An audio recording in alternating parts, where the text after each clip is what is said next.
ಓಂ ಶಾಂತಿ. ಓಂ ಶಾಂತಿ. ಕೆಲವೊಮ್ಮೆ ಹೀಗಾಗುತ್ತೆ ಅಲ್ವಾ? ಹ್ಮ್ ಬೆಳಿಗ್ಗಿಂದ ಸಂಜೆವರೆಗೂ ಕೆಲಸ ಮಾಡಿ ಮನೆಗೆ ಬರುವಷ್ಟರಲ್ಲಿ ಪೂರ್ತಿ ಸುಸ್ತು. ಹೌದು. ಅಂದ್ರೆ ದೇಹಕ್ಕಿಂತ ಹೆಚ್ಚಾಗಿ ಮನಸ್ಸೇ ಬರಿದಾದ ಹಾಗೆ ಅನಿಸ್ತದೆ. ನಿಜ. ನಮ್ಮ ಒಳಗಿನ ಬ್ಯಾಟರಿ ಕಂಪ್ಲೀಟ್ ಡಿಸ್ಚಾರ್ಜ್ ಆದ ಹಾಗೆ ಒಂದು ಫೀಲಿಂಗ್. ಆಮೇಲೆ ಏನು ಮಾಡೋಕೆ ಉತ್ಸಾಹನೇ ಇರಲ್ಲ. ಹೌದು, ಇದು ಆಕ್ಚುಲಿ ಇವತ್ತಿನ ಲೈಫ್ ಸ್ಟೈಲ್ನಲ್ಲಿ ಎಲ್ಲರೂ ಅನುಭವಿಸೋ ಒಂದು ಸ್ಥಿತಿ. ಆದ್ರೆ ನಮ್ಮ ಇವತ್ತಿನ ಮೂಲ ಸಾಮಗ್ರಿಗಳು ಹೇಳೋ ಪ್ರಕಾರ ಇದು ಕೇವಲ ಒಂದಿನದ ಸುಸ್ತಲ್ಲ. ಓ, ಇದು ಜನ್ಮ ಜನ್ಮಾಂತರಗಳ ದಣಿವು. ಇದರ ಹಿಂದೆ ಒಂದು ದೊಡ್ಡ ಆಧ್ಯಾತ್ಮಿಕ ಕಾರಣ ಇದೆ. ಹೌದು, ಅದನ್ನೇ ನಾವು ಇವತ್ತು ಸ್ವಲ್ಪ ಆಳವಾಗಿ ಚರ್ಚಿಸೋಣ. ಖಂಡಿತ.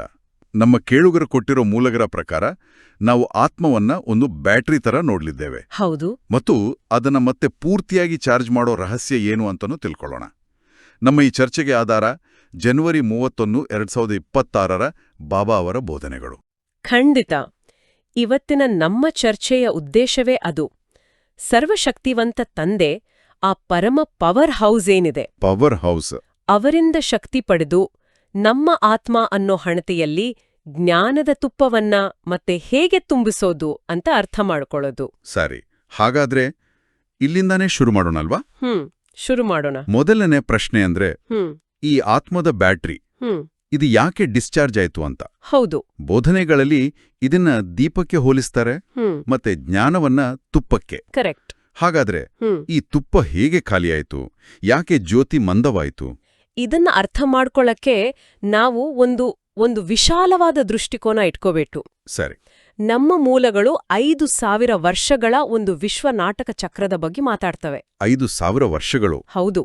ಈ ಚಕ್ರದ ಆರಂಭದಲ್ಲಿ ಅಂದ್ರೆ ಸತ್ಯಯುಗದಲ್ಲಿ ಪ್ರತಿಯೊಂದು ಆತ್ಮವು ಸತೋಪ್ರಧಾನ ಸ್ಥಿತಿಯಲ್ಲಿತ್ತು. ಸತೋಪ್ರಧಾನ ಅಂದ್ರೆ ಹೇಗೆ? ಅಂದ್ರೆ 100% ಚಾರ್ಜ್ ಆಗಿದ್ದ ಸ್ಥಿತಿ. ಓಕೆ, 100%. 24 ಕ್ಯಾರೆಟ್ ಚಿನ್ನದ ತರ ಪರಿಶುದ್ಧ, ಯಾವುದೇ ಕಲ್ಮಶ ಇಲ್ಲದ ಸ್ಥಿತಿ. ಆ ಸಮಯದಲ್ಲಿ ನಾವೇ ದೇವತೆಗಳಾಗಿದ್ವಿ. ಸರ್ವ ಗುಣಸಂಪನ್ನರು, ಸರ್ವ ಶಕ್ತಿ ಸಂಪನ್ನರಾಗಿದ್ವಿ. ನಮ್ಮ ಆತ್ಮದ ದೀಪ ಜ್ಞಾನದ ತುಪ್ಪದಿಂದ ಪೂರ್ತಿ ತುಂಬಿ ಪ್ರಜ್ವಲಿಸ್ತಾ ಇತ್ತು. ಒಂದು ನಿಮಿಷ, ಅಂದ್ರೆ ಇದು ಯಾವುದೋ 5-10 ಜನ್ಮಗಳ ಕಥೆಯಲ್ಲ. ಇಲ್ಲವೇ ಇಲ್ಲ. ಆತ್ಮ ತನ್ನ 84 ಜನ್ಮಗಳ ಪಯಣದಲ್ಲಿ ಪ್ರತಿ ಜನ್ಮದಲ್ಲೂ ಸ್ವಲ್ಪ ಶಕ್ತಿ ಕಳ್ಕೋತಾ ಬಂದಿದೆ. ನಿಖರವಾಗಿ. ಇದು ಒಂದು ಮೊಬೈಲ್ ಫೋನನ್ನ 84 ಸಲ ಬಳಸಿ ಒಂದ್ಸಲಾನೂ ಚಾರ್ಜ್ ಮಾಡದೇ ಇರೋ ಹಾಗಾಯ್ತು. ಹಾ, ಹೌದು, ಒಳ್ಳೆ ಉದಾಹರಣೆ. ಈಗದು ಕಂಪ್ಲೀಟ್ ಡಿಸ್ಚಾರ್ಜ್ ಆಗಿರೋದ್ರಲ್ಲಿ ಆಶ್ಚರ್ಯ ಏನಿದೆ? ನಮ್ಮ ಇವತ್ತಿನ ಈ ಸುಸ್ತು, ನಿರಾಸಕ್ತಿ, ಇದಕ್ಕೆಲ್ಲ ಒಂದು ದೊಡ್ಡ ಕಾಸ್ಮಿಕ್ ಕಾರಣ ಇದೆ ಅಂತಾಯ್ತು. ಖಂಡಿತ. ಈಗ ಈ ಚಕ್ರದ ಕೊನೆಯಲ್ಲಿ ಅಂದ್ರೆ ಕಲಿಯುಗದ ಅಂತ್ಯದಲ್ಲಿ ಆತ್ಮ ತಮೋಪ್ರಧಾನ ಸ್ಥಿತಿಗೆ ಬಂದಿದೆ. ತಮೋಪ್ರಧಾನ ಅಂದ್ರೆ ಸಂಪೂರ್ಣ ಡಿಸ್ಚಾರ್ಜ್. 24 ಕ್ಯಾರೆಟ್ ಚಿನ್ನದಂತಿದ್ದ ಆತ್ಮ ಈಗ ತುಕ್ಕು ಹಿಡಿದ ಕಬ್ಬಿಣದಾಗಿದೆ. ಓಹ್. ಜ್ಞಾನದ ತುಪ್ಪವೆಲ್ಲ ಖಾಲಿಯಾಗಿ ದೀಪ ನಂದಿ ಹೋಗೋ ಸ್ಥಿತಿಯಲ್ಲಿದೆ.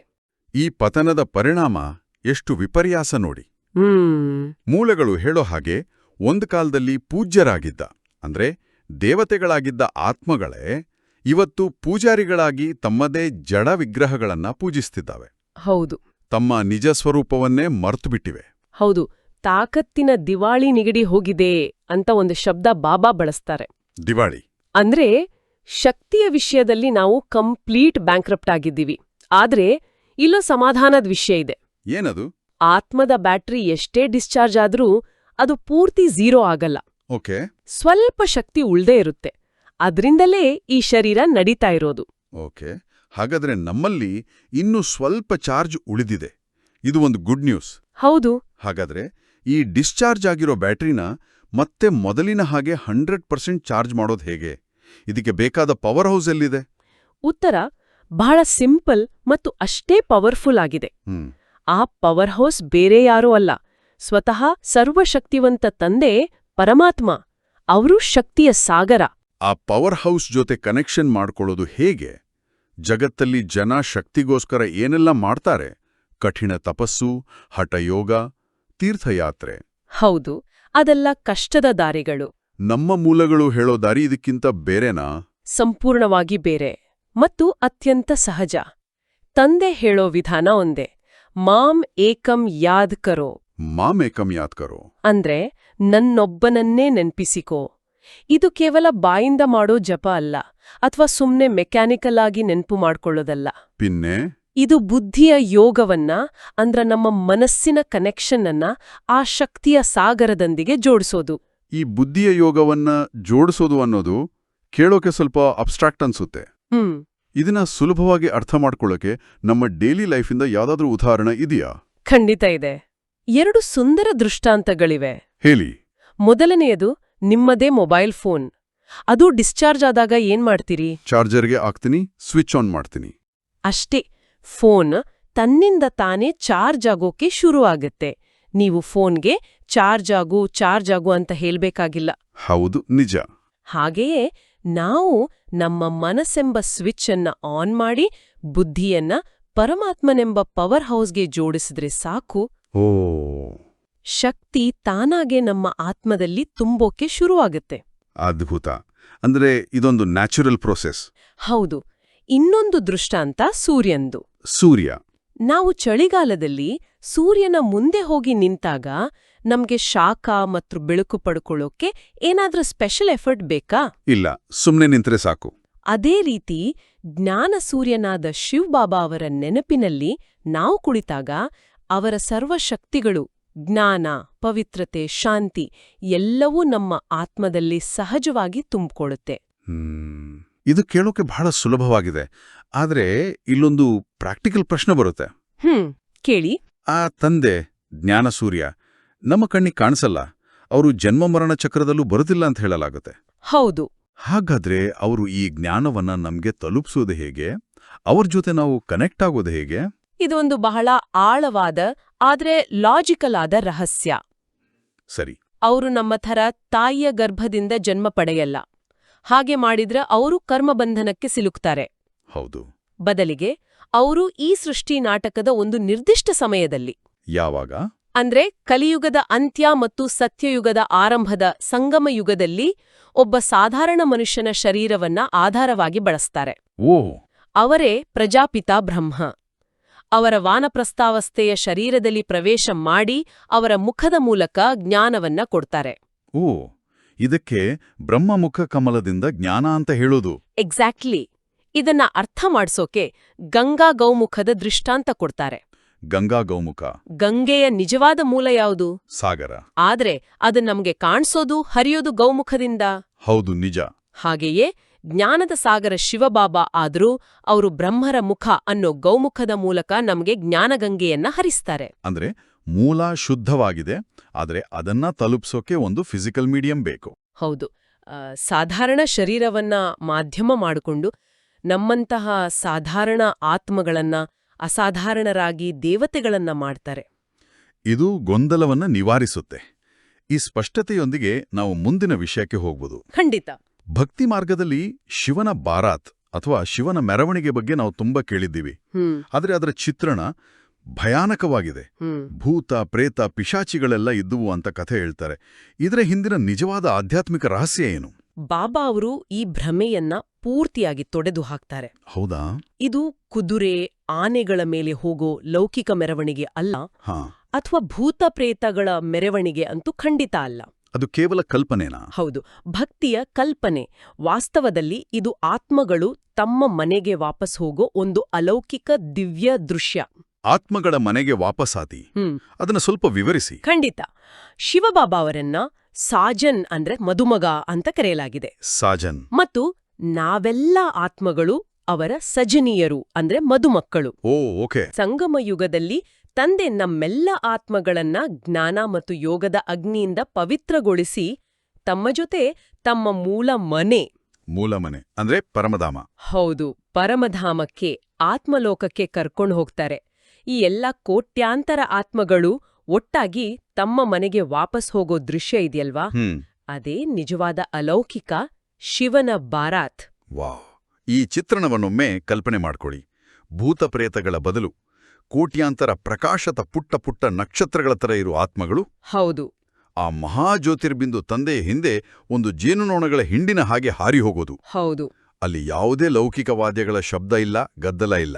ಕೇವಲ ಮೌನ, ಶಾಂತಿ ಮತ್ತು ಬೆಳಕಿನ ಮೆರವಣಿಗೆ. ಹೌದು, ಮೂಲದಲ್ಲಿ ಮಧುಮಕ್ಷಿಗಳ ಹಿಂಡಿನಂತೆ ಅಂತಾನೆ ಸುಂದರವಾದ ಶಬ್ದ ಬಳಸಿದ್ದಾರೆ. ಭಕ್ತಿಯ ಭಯಾನಕ ಚಿತ್ರಣಕ್ಕೂ ಜ್ಞಾನದ ಈ ಸುಂದರ ದೃಶ್ಯಕ್ಕೂ ಅಜಗಜಾಂತರ ವ್ಯತ್ಯಾಸ. ಖಂಡಿತ.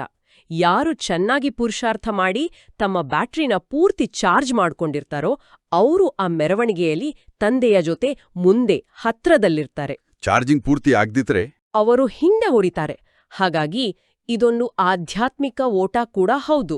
ಹಾಗಾದ್ರೆ ಆ ಓಟದಲ್ಲಿ ಮುಂದೆ ಇರೋಕೆ, ನಮ್ಮ ಬ್ಯಾಟ್ರಿನ ವೇಗವಾಗಿ ಚಾರ್ಜ್ ಮಾಡೋಕೆ ನಾವು ನಮ್ಮ ದೈನಂದಿನ ಜೀವನದಲ್ಲಿ ಅಳವಡಿಸ್ಕೋಬೇಕಾದ ಪ್ರಮುಖ ಅಂಶಗಳೇನು? ಕೇವಲ ನೆನಪು ಮಾಡಿದ್ರೆ ಸಾಕೆ ಅಥವಾ ಬೇರೇನಾದ್ರೂ ಮಾಡ್ಬೇಕಾ? ನೆನಪು ಅಡಿಪಾಯ. ಆದ್ರೆ ಆ ಅಡಿಪಾಯದ ಮೇಲೆ ಕಟ್ಟಡ ನಿಲ್ಲೋಕೆ 2 ಮುಖ್ಯ ಸ್ತಂಭಗಳು ಬೇಕು. ಓಕೆ. ಬೋಧನೆಗಳಲ್ಲಿ ಇದನ್ನ ಧಾರಣಾ ಅಂತ ಕರೀತಾರೆ. ಮೊದಲನೆಯ ಮತ್ತು ಅತ್ಯಂತ ಮುಖ್ಯವಾದ ಸ್ತಂಭ ಪವಿತ್ರತೆ. ಪವಿತ್ರತೆ ಅಂದ ತಕ್ಷಣ ಸಾಮಾನ್ಯವಾಗಿ ಜನ ಬ್ರಹ್ಮಚರ್ಯದ ಬಗ್ಗೆ ಮಾತ್ರ ಯೋಚಿಸ್ತಾರೆ. ಆದ್ರೆ ಇಲ್ಲಿ ಅದರ ಅರ್ಥ ಅದಕ್ಕಿಂತ ವಿಶಾಲವಾಗಿದೆಯಾ? ಖಂಡಿತ. ಬ್ರಹ್ಮಚರ್ಯ ಅದರ ಒಂದು ಭಾಗ ಅಷ್ಟೇ.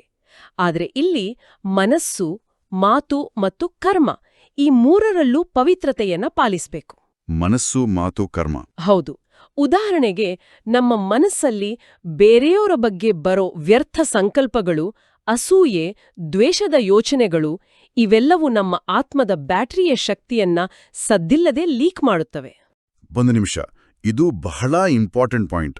ಅಂದ್ರೆ ನಾವು ಬೇರೆಯವರ ಜೊತೆ ವಾದ ಮಾಡಿದಾಗ ಅಥವಾ ಅವ್ರ ಬಗ್ಗೆ ಕೆಟ್ಟದಾಗಿ ಯೋಚಿಸಿದಾಗ ನಮಗೆ ಸುಸ್ತಾಗೋದು ಕೇವಲ ಮೆಂಟಲ್ ಸ್ಟ್ರೆಸ್ಸಿಂದ ಅಲ್ಲ, ಅಕ್ಷರಶಃ ನಮ್ಮ ಆಧ್ಯಾತ್ಮಿಕ ಶಕ್ತಿ ಸೋರಿಕೆ ಆಗ್ತಿದೆ ಅಂತನಾ? ಹೌದು, ಅದೇ ಆಗ್ತಿರೋದು. ಇದು ನಮ್ಮ ದಿನನಿತ್ಯದ ವ್ಯವಹಾರಗಳನ್ನ ನೋಡೋ ದೃಷ್ಟಿಯನ್ನೇ ಬದಲಾಯಿಸುವ ಅರಿವು. ಹೌದು. ಹಾಗೆ ನಮ್ಮ ಬಾಯಿಂದ ಬರೋ ಕಠೋರ ಮಾತುಗಳು, ನಿಂದನೆ, ಸುಳ್ಳು ಇವೆಲ್ಲವೂ ದೊಡ್ಡ ಲೀಕೇಜ್ಗಳು. ಈ ಸಣ್ಣ ಸಣ್ಣ ಲೀಕೇಜ್ಗಳನ್ನ ನಿಲ್ಸಿದ್ರೆ ಮಾತ್ರ ನಮ್ಮ ಚಾರ್ಜಿಂಗ್ ಎಫೆಕ್ಟಿವ್ ಆಗಿ ಮತ್ತು ವೇಗವಾಗಿ ಆಗುತ್ತೆ. ಸರಿ, ಇದು ಮೊದಲ ಸ್ತಂಭ. ಇನ್ನು ಎರಡನೇದು ಯಾವುದು? ಎರಡನೇ ಮುಖ್ಯ ಅಂಶ ಕೇವಲ ಶ್ರೀಮತದ ಪಾಲನೆ. ಶ್ರೀಮತ ಅಂದ್ರೆ ಶ್ರೇಷ್ಠ ಮತ, ಅಂದ್ರೆ ಪರಮಾತ್ಮನ ನಿರ್ದೇಶನಗಳು.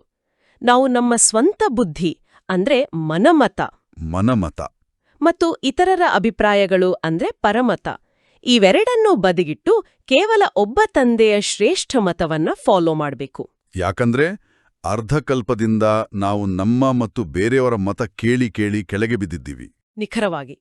ಈಗ ಶ್ರೀಮತ ಅನ್ನೋ ಏಣಿಯೇ ನಮ್ಮನ್ನ ಮತ್ತೆ ಮೇಲೆತ್ತು ಬಲ್ಲದು. ಅಂದ್ರೆ ನಮ್ಮದೇ ಹಠಮಾರಿತನ ಮತ್ತು ಬೇರೆಯವರ ಗೊಂದಲದ ಸಲಹೆಗಳನ್ನು ಬಿಟ್ರೆ ನಾವು ಹಗುರಾಗ್ತೀವಿ. ಹೌದು. ಈ ಹಗುರವಾದ ಸ್ಥಿತಿಯೇ ತಂದೆಯೊಂದಿಗೆ ಹಾರಿ ಮನೆಗೆ ಹೋಗೋಕೆ ನಮ್ಮನ್ನು ಸಿದ್ಧ ಮಾಡುತ್ತೆ. ಕರೆಕ್ಟ್. ಇದೇ ಸಂದರ್ಭದಲ್ಲಿ ಮೂಲಗಳಲ್ಲಿ ಒಂದು ಅತ್ಯುನ್ನತವಾದ ಸ್ವಾಮಾನವನ್ನ ಕೊಟ್ಟಿದ್ದಾರೆ, ಮಾಸ್ಟರ್ ವಿಧಿವಿಧಾತ. ಅಂದ್ರೆ ವಿಶ್ವದ ವಿಧಿಯನ್ನ ರೂಪಿಸೋ ಮಾಸ್ಟರ್. ಇದು ಕೇಳೋಕೆ ಬಹಳ ದೊಡ್ಡ ಜವಾಬ್ದಾರಿ ತರ ಇದೆ. ಇದರ ನಿಜವಾದ ಅರ್ಥವೇನೋ? ಇದರ ಅರ್ಥ ಬಹಳ ಆಳವಾಗಿದೆ. ವಿಧಾತ ಅಂದ್ರೆ ಭಾಗ್ಯ ಬರೆಯೋನು ಒಬ್ಬ ತಂದೆ. ಹೌದು. ಆದ್ರೆ ಅವರು ನಮ್ಮನ್ನ ಮಾಸ್ಟರ್ ವಿಧಾತರನ್ನಾಗಿ ಮಾಡ್ತಾರೆ. ಅಂದ್ರೆ ನಮ್ಮ ಸತ್ಯತೆ ಮತ್ತು ಪವಿತ್ರತೆಯ ಶಕ್ತಿ ಎಷ್ಟು ಪ್ರಬಲವಾಗಿದೆ ಅಂದ್ರೆ ಅದು ಕೇವಲ ನಮ್ಮ ಭಾಗ್ಯವನ್ನ ಮಾತ್ರ ಅಲ್ಲ, ಪ್ರಕೃತಿ ಮತ್ತು ಇಡೀ ವಿಶ್ವದ ವಿಧಿಯನ್ನೇ ಸತೋಪ್ರಧಾನವಾಗಿ ಪರಿವರ್ತಿಸೋ ಸಾಮರ್ಥ್ಯವನ್ನ ಹೊಂದಿದೆ. ನಮ್ಮ ಒಂದು ಶುದ್ಧ ಸಂಕಲ್ಪ ಜಗತ್ನಲ್ಲಿ ಒಂದು ಪಾಸಿಟಿವ್ ವೇವ್ ಅನ್ನ ಕ್ರಿಯೇಟ್ ಮಾಡಬಲ್ಲದು. ಇದು ನಿಜಕ್ಕೂ ದೊಡ್ಡ ಜವಾಬ್ದಾರಿ ಮತ್ತು ಅಷ್ಟೇ ದೊಡ್ಡ ನಿಶೆ ಕೂಡ. ಖಂಡಿತ. ನನ್ನ ಪ್ರತಿಯೊಂದು ಯೋಚನೆ, ಮಾತು, ಕೆಲಸ ಇಡೀ ವಿಶ್ವದ ಮೇಲೆ ಪರಿಣಾಮ ಬೀರುತ್ತೆ ಅನ್ನೋ ಅರಿವಿನಲ್ಲಿ ನಾವಿದ್ರೆ ನಮ್ಮಿಂದ ಯಾವುದೇ ಸಾಧಾರಣ ಅಥವಾ ನೆಗೆಟಿವ್ ಕರ್ಮ ಮಾಡೋಕ್ ಸಾಧ್ಯವಿಲ್ಲ. ನನ್ನ ಆಂತರಿಕ ಶಾಂತಿ ಕೇವಲ ನನಗಾಗಿ ಅಲ್ಲ, ಅದು ವಿಶ್ವಸೇವೆಯನ್ನೋ ಅರಿವು ಬರುತ್ತೆ. ಹೌದು. ಮತ್ತು ಇವತ್ತಿನ ಘೋಷವಾಕ್ಯ ಇದಕ್ಕೆ ಡೈರೆಕ್ಟ್ ಆಗಿ ಸಂಬಂಧಿಸಿದೆ. ಏನ್ ಹೇಳುತ್ತೆ ಅದು? ಯೋಗಿ ಆತ್ಮಗಳು ಎಂದರೆ ಪ್ರಕೃತಿಯ ಏರುಪೇರುಗಳಿಂದಲೂ ಆಕರ್ಷಿತರಾಗದವರು. ವರದಾನದಲ್ಲಿ ನಾವು ಪ್ರಕೃತಿನ ಪರಿವರ್ತಿಸ್ತೀವಿ ಅಂತಿದೆ. ಘೋಷವಾಕ್ಯದಲ್ಲಿ ನಾವು ಪ್ರಕೃತಿಯಿಂದ ಪ್ರಭಾವಿತರಾಗಲ್ಲ ಅಂತ ಹೇಳಲಾಗಿದೆ. ಅಂದ್ರೆ ಜಗತ್ತಲ್ಲಿ ಎಷ್ಟೇ ದೊಡ್ಡ ಪ್ರಕೃತಿ ವಿಕೋಪಗಳು ನಡೆದ್ರು, ಚಂಡಮಾರುತ, ಭೂಕಂಪ, ಪ್ರವಾಹ, ನಿಜವಾದ ಯೋಗಿ ಆತ್ಮದ ಮನಸ್ಸು ಅಚಲ ಮತ್ತು ಶಾಂತವಾಗಿರುತ್ತೆ. ಹೊರಗಿನ ಗದ್ದಲ ಅವರ ಒಳಗಿನ ಸ್ಥಿತಿಯನ್ನ ಅಲ್ಲಾಡ್ಸೋಕ್ ಸಾಧ್ಯವಿಲ್ಲ. ಇದು ಹೇಗ್ ಸಾಧ್ಯ? ಯಾಕಂದ್ರೆ ಅವರ ಬ್ಯಾಟರಿ ಫುಲ್ ಚಾರ್ಜ್ ಆಗಿರುತ್ತೆ. ಓಕೆ. ಅವರು ತಂದೆಯ ನೆನಪಿನಂಬ ಸುರಕ್ಷಾ ಕವಚದಲ್ಲಿರ್ತಾರೆ. ಹೊರಗಿನ ಪ್ರಕೃತಿಯ ತಮೋಗುಣ ಅಂದ್ರೆ ನೆಗೆಟಿವಿಟಿ ಅವರನ್ನ ತಲುಪೋಕ್ ಸಾಧ್ಯವಾಗಲ್ಲ. ಅವರು ನೀರಿನಲ್ಲಿರೋ ಕಮಲದ ಹಾಗೆ ಪ್ರಪಂಚದಲ್ಲೇ ಇದ್ರೂ ಅದರ ಪ್ರಭಾವದಿಂದ ನಿರ್ಲಿಪ್ತಲಾಗಿರ್ತಾರೆ. ಅದೇ ನಿಜವಾದ ಯೋಗಿ ಜೀವನದ ಲಕ್ಷಣ. ಹಾಗಾದ್ರೆ ಇವತ್ತಿನ ಈ ಆಳವಾದ ಚರ್ಚೆಯನ್ನ ಒಮ್ಮೆ ಸಂಕ್ಷಿಪ್ತವಾಗಿ ನೋಡೋಣ. ಖಂಡಿತ. ನಾವು ನಮ್ಮ 84 ಜನ್ಮಗಳ ಪಯಣದಲ್ಲಿ ಶಕ್ತಿಹೀನರಾದ ಡಿಸ್ಚಾರ್ಜ್ ಆದ ಆತ್ಮ ಬ್ಯಾಟರಿಗಳು, ಹೌದು, ನಮ್ಮನ್ನ ಚಾರ್ಜ್ ಮಾಡೋ ಏಕೈಕ ಪವರ್ ಹೌಸ್ ಪರಮಾತ್ಮ ತಂದೆ. ಕರೆಕ್ಟ್. ಆ ಸರ್ವಶಕ್ತಿವಂತನನ್ನ ಮನಸ್ಸು ಮತ್ತು ಬುದ್ಧಿಯಿಂದ ಪ್ರೀತಿಯಿಂದ ನೆನಪು ಮಾಡ್ಕೊಳ್ಳೋದೇ ಆ ಚಾರ್ಜಿಂಗ್ ಮಾಡೋ ಸಿಂಪಲ್ ವಿಧಾನ. ಹೌದು. ಮತ್ತು ಈ ಚಾರ್ಜಿಂಗ್ ಪ್ರಾಸೆಸ್ ಅನ್ನ ವೇಗಗೊಳಿಸೋಕೆ ಪವಿತ್ರತೆಯ ಮೂಲಕ ಶಕ್ತಿಯ ಲೀಕೇಜ್ ನಿಲ್ಲಿಸೋದು ಮತ್ತು ಶ್ರೀಮತದ ಪಾಲನೆಯಿಂದ ಹಗುರಾಗೋದು ಅತ್ಯಗತ್ಯ. ಈ ಚರ್ಚೆಯನ್ನ ಮುಗಿಸೋ ಮುಂಚೆ ನಮ್ಮ ಕೇಳುಗರಲ್ಲೇ ಒಂದು ಆಳವಾದ ಚಿಂತನೆಯನ್ನ ನೀಡಿ ಹೋಗೋಣ. ಮೂಲದಲ್ಲಿ ಉಲ್ಲೇಖಿಸಿರೋ ಅವ್ಯಕ್ತ ಇಶಾರೆಯಿಂದ ಸ್ಫೂರ್ತಿ ಪಡೆದು ನಮ್ಮನ್ನ ನಾವೇ ಕೇಳ್ಕೋಬೇಕಾದ ಒಂದು ಪ್ರಶ್ನೆ ಇದೆ. ಖಂಡಿತ. ನಾವೆಲ್ಲರೂ ನಮ್ಮೊಳಗೆ ಕೇಳ್ಕೊಳ್ಬೇಕಾದ ಪ್ರಶ್ನೆ ಇದು. ನನ್ನ ಆಧ್ಯಾತ್ಮಿಕ ಶಕ್ತಿಯನ್ನ ಪ್ರತಿದಿನ ಸದ್ದಿಲ್ಲದೆ ಬರಿದು ಮಾಡುವ ಆ ಸೂಕ್ಷ್ಮ ಬಂಧನಗಳು ಯಾವುವು? ಸೂಕ್ಷ್ಮ ಬಂಧನಗಳು. ಅದು ದೇಹದ ಸ್ಮೃತಿಯ ಬಂಧನವೇ? ಪದೇ ಪದೇ ನಾನು ಯಾರು, ನನ್ನ ದೇಹ ಹೀಗಿದೆ, ನನ್ನ ವಯಸ್ಸು, ನನ್ನ ಕಾಯಿಲೆ, ಜನ ನನ್ನ ಬಗ್ಗೆ ಏನ್ ಯೋಚಿಸ್ತಾರೆ ಅನ್ನೋ ವ್ಯರ್ಥ ಯೋಚನೆಗಳ ಚಕ್ರವೇ? ಅಥವಾ ಲೌಕಿಕ ಮತ್ತು ಅಲೌಕಿಕ ಸಂಬಂಧಗಳಲ್ಲಿ ನನ್ನದು ಅನ್ನೋ ಮೋಹದ ಬಂಧನವೇ? ನನ್ನ ಮಗು, ನನ್ನ ಮನೆ, ನನ್ನ ಸೆಂಟರ್, ನನ್ನ ವಿದ್ಯಾರ್ಥಿಗಳು ಅನ್ನೋ ಸೂಕ್ಷ್ಮ ಅಹಂಕಾರವೇ? ಅಥವಾ ಜನ್ಮ ಜನ್ಮಾಂತರಗಳಿಂದ ಬಂದಿರೋ ಹಳೆಯ ಸ್ವಭಾವ ಸಂಸ್ಕಾರಗಳ ಬಂಧನವೇ? ನನಗೆ ಬೇಗ ಕೋಪ ಬರುತ್ತೆ, ಇದು ನನ್ನ ಸ್ವಭಾವ, ಇದನ್ನ ಚೇಂಜ್ ಮಾಡೋಕ್ಕಾಗಲ್ಲ ಅಂತ ಹೇಳಿ ಅದನ್ನೇ ಹಿಡ್ಕೊಂಡಿದ್ದೀವಾ? ಅಥವಾ ಪ್ರಕೃತಿಯ ಆಕರ್ಷಣೆಯ? ಹೌದು. ಅಥವಾ ಪ್ರಕೃತಿಯ ವಸ್ತುಗಳ ಆಕರ್ಷಣೆಯ ಬಂಧನವೇ? ಈ ಬಂಧನಗಳನ್ನ ಪ್ರಾಮಾಣಿಕವಾಗಿ ಗುರ್ತಿಸಿ ತಂದೆಯ ನೆನಪಿನ ಶಕ್ತಿ ಎಂಬ ಕತ್ತರಿಯಿಂದ ಪ್ರತಿದಿನ ಅವುಗಳನ್ನ ಕತ್ತರಿಸೋದೇ ನಿಜವಾದ ಪುರುಷಾರ್ಥ ಮತ್ತು ಸಂಪೂರ್ಣ ಚಾರ್ಜ್ ಆಗೋ ದಾರಿ. ಅದೇ ನಿಜವಾದ ಸ್ವಾತಂತ್ರ್ಯ. ಓಂ ಶಾಂತಿ.